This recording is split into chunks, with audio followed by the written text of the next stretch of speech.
It's a Times Now exclusive. Your channel has accessed details of the CAG report slamming former ISRO chief Madhavan Nair in the Devas ISRO scam. The report charging him for his role in the scam in 5 different capacities and mapping Nair's multiple roles.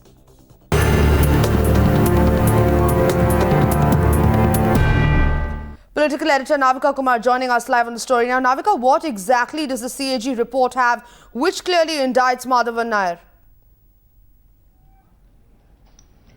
Well, this is the excerpt of the CAG report that will be tabled next month in Parliament. The CAG has pointed out 5 different roles that were played by G. Madhavan Nair, and it is in each of these 5 roles how there was conflict of interest and how procedures that were not followed. The charge number 1 against the CAG is that as chairman of ISRO, Madhavan Nair did set up a committee to evaluate the proposal that was submitted by MS Forge Advisors of USA in April 2004, but there was absolutely no finance member that was part of that committee to evaluate a commercial deal, and that committee, that is the Shankara committee, submitted its report in January, and within a few days, even before digesting or looking at the pros and cons of that committee report, the Antariksh Devas deal was signed in January of 2005 itself.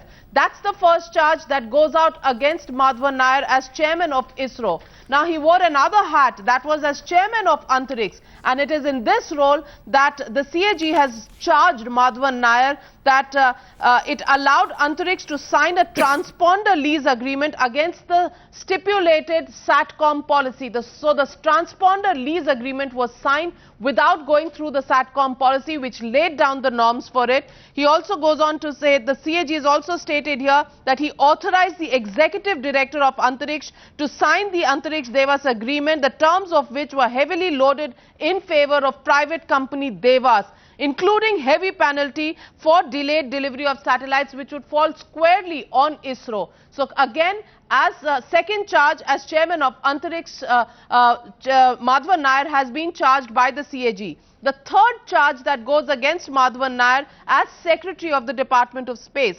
And in this role, the CAG has clearly pointed out that Madhavan Nair put up a cabinet note seeking financial sanction for the design, development and launch of GSAT-6 satellite, and the fact that this satellite was going to be used only for one specified customer, that was Devas. This was hidden from the cabinet. It was not declared to the cabinet. So that's the charge against Madhavan Nair as secretary of the Department of Space.